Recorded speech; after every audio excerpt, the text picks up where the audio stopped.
Halo anak-anak SMK PL Tarsisius. Hari ini Bu Dase mau menjelaskan tentang logika matematika. Logika matematika ini merupakan materi matematika kelas 11 SMK. Kita mulai dari yang pertama adalah pernyataan dan kalimat terbuka. Pernyataan adalah kalimat deklaratif yang mempunyai nilai benar atau nilai salah, tetapi tidak kedua-duanya. Contohnya adalah yang pertama, Jakarta ibu kota Indonesia. Ini adalah contoh pernyataan benar. Yang kedua, 3 ditambah 6 sama dengan 8. Ini adalah contoh pernyataan salah. Yang ketiga, semua bilangan prima adalah ganjil. Ini adalah contoh pernyataan salah karena ada bilangan prima yang genap, yaitu 2. Baik, selanjutnya adalah kalimat terbuka. Kalimat terbuka adalah kalimat yang belum dapat ditentukan nilai kebenarannya. Biasanya menggunakan variabel atau peubah. Contohnya, yang pertama, 3 ditambah X sama dengan 6. Ini adalah kalimat terbuka karena kita tidak tahu X-nya itu berapa. Contoh yang kedua adalah X kuadrat ditambah 4X ditambah 4 sama dengan 0. Kemudian yang kedua adalah pernyataan majemuk atau pernyataan komposisi. Yang pertama, A. Ingkaran atau negasi. Ingkaran dari P dilambangkan dengan ini, anak-anak bisa lihat. Jika P benar, maka ingkarannya adalah salah. Jika P salah, maka ingkarannya adalah benar. Contoh. Yang pertama, pernyataan P adalah 12.321 habis dibagi 3. Maka ingkaran dari P atau negasi dari P adalah 12.321 tidak habis dibagi 3. Ini ada kata ingkarannya yaitu tidak. Contoh yang kedua, semua burung pandai terbang. Maka ingkarannya adalah tidak benar semua burung pandai terbang. Ada kata tidak benar di depannya. Atau beberapa burung tidak pandai terbang. Semua itu ingkarannya adalah beberapa, kemudian pandai itu ingkarannya adalah tidak pandai. Kemudian contoh yang ketiga adalah 2 ditambah 5 lebih kecil 7. Maka ingkarannya adalah 2 ditambah 5 lebih besar atau sama dengan 7. Ingkaran dari lebih kecil adalah bisa sama, bisa lebih besar. Kemudian kalau kita lihat dalam tabel kebenaran, kalau P benar maka negasi P salah, kalau P salah maka negasi P benar. Selanjutnya yang kedua adalah konjungsi. Konjungsi itu dilambangkan dengan ini, lambang konjungsi dibaca P dan Q. Kemudian konjungsi, untuk konjungsi kita bisa lihat tabel kebenarannya di sini. Jika pernyataan P bernilai benar dan Q bernilai benar, maka P dan Q benar. Jika tidak demikian, maka P dan Q bernilai salah. Kita bisa lihat di tabel kebenarannya, P dan Q hanya benar jika kedua-duanya benar. Kalau ada salah satu atau dua-duanya salah, maka nilainya adalah salah. C. Disjungsi. Disjungsi lambangnya adalah ini, dibaca P atau Q. Jika pernyataan P bernilai benar atau pernyataan Q bernilai benar atau kedua-duanya bernilai benar, maka P atau Q benar. Kita bisa lihat di tabel kebenaran ini, kalau dua-duanya benar atau salah satu benar, maka P atau Q bernilai benar. Dengan kata lain, P atau Q bernilai salah jika kedua-duanya salah. D. Implikasi atau pernyataan bersyarat, lambangnya adalah ini, dibaca jika P maka Q. Ini adalah cara membaca yang lain, sama saja dengan jika P maka Q. Kalau kita lihat dalam tabel kebenaran, untuk implikasi, jika P maka Q akan bernilai salah jika P-nya benar, kemudian Q-nya salah. Itu saja. Yang lain selalu bernilai benar. Contohnya adalah jika 2 tambah 2 sama dengan 5, maka 5 bilangan prima.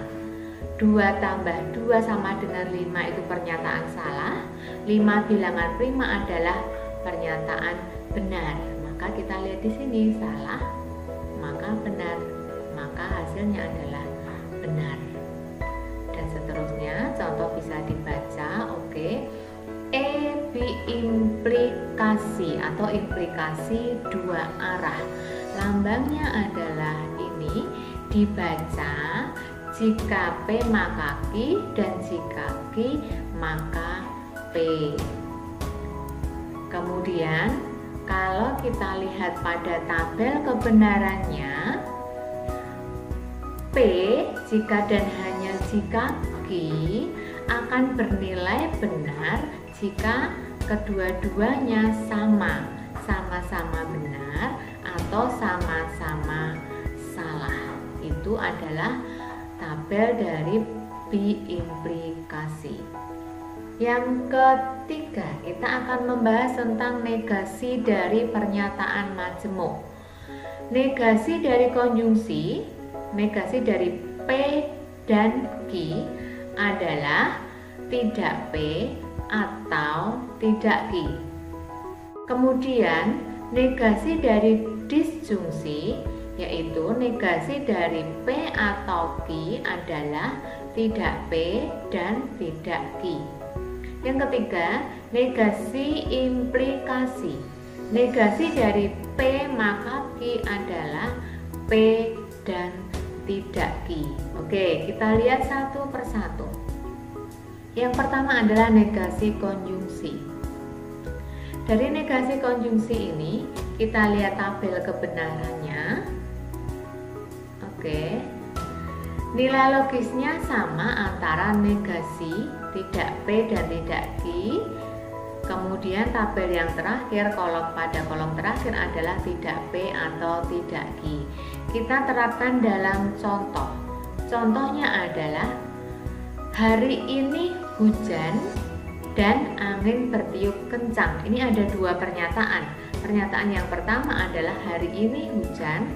Pernyataan yang kedua adalah hari ini angin bertiup kencang.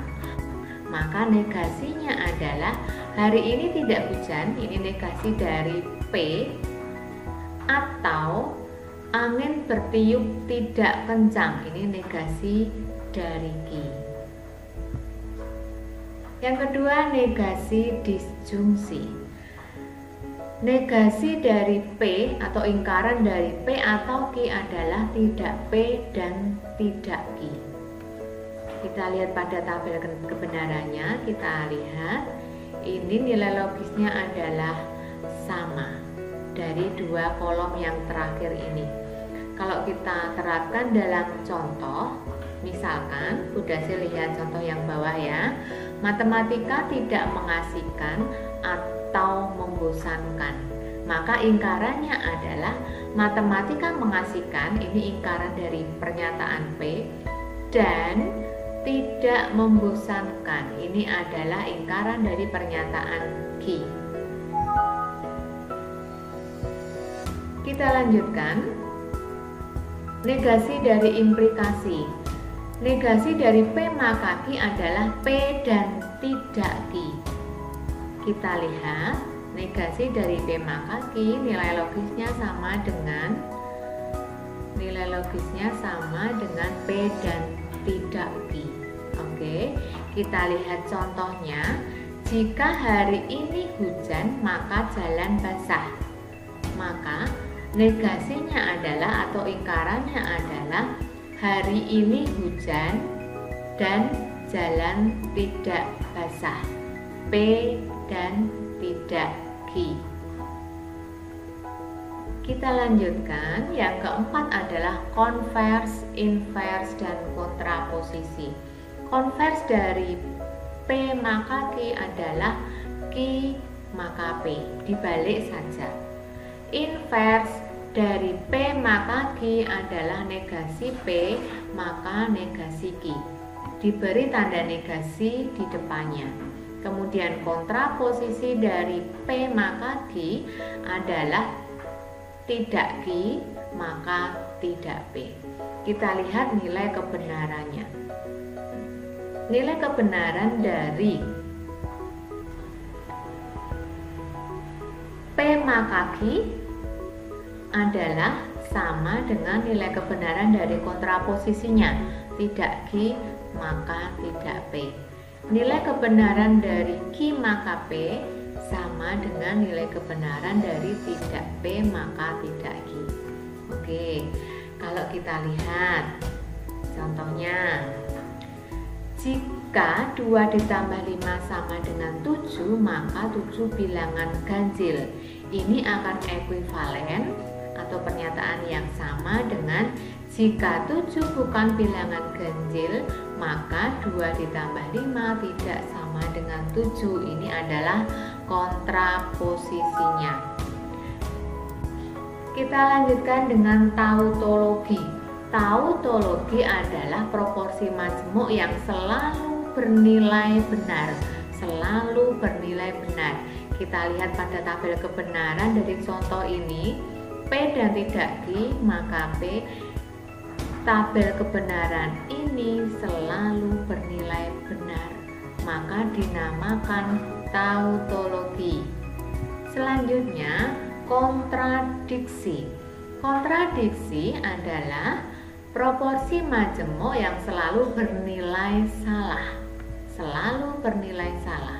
Kita lihat contoh pada tabel kebenarannya, A dan tidak A bernilai salah, maka ini dinamakan kontradiksi. Baik, contoh kontradiksi yang lain adalah P dan tidak P dan Q. Ini selalu bernilai salah, maka dikatakan ini adalah kontradiksi. Selanjutnya, penarikan kesimpulan atau argumentasi.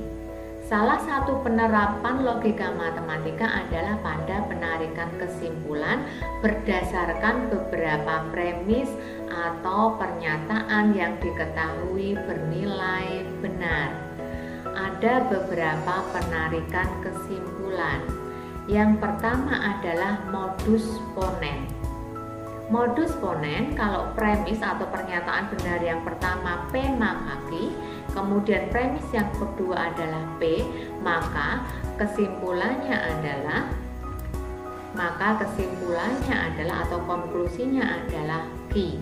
Contohnya, diketahui premis yang pertama, jika Badu rajin bekerja, maka ia disayangi ibu. Itu pernyataan benar yang pertama.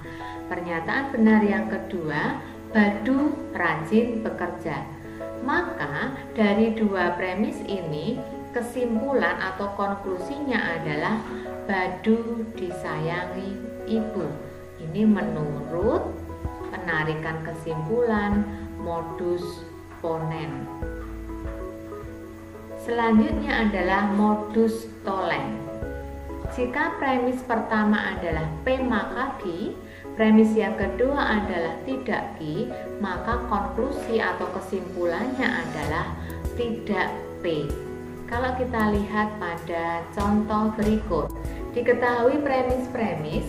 Yang pertama, jika hari hujan, maka ibu memakai payung. Premis yang kedua, ibu tidak memakai payung. Maka berdasarkan prinsip penarikan kesimpulan modus tollens konklusinya adalah hari tidak hujan. Ini tidak P. Hari tidak hujan. Oke. Yang ketiga, silogisme. Silogisme adalah penarikan kesimpulan dari dua premis. Premis yang pertama adalah P maka Q. Premis yang kedua adalah Q maka R. Maka kesimpulannya atau konklusinya adalah P maka R. Kita lihat dalam contoh berikut. Diketahui premis-premis berikut ini. Premis yang pertama, jika Tio kehujanan, maka ia sakit. Premis yang kedua, jika Tio sakit, maka ia demam. Maka berdasarkan silogisme, kesimpulan dari kedua premis ini adalah jika Tio kehujanan, maka ia demam. Demikian tadi tentang logika matematika. Terima kasih anak-anak, semoga bermanfaat dan membantu belajar anak-anak.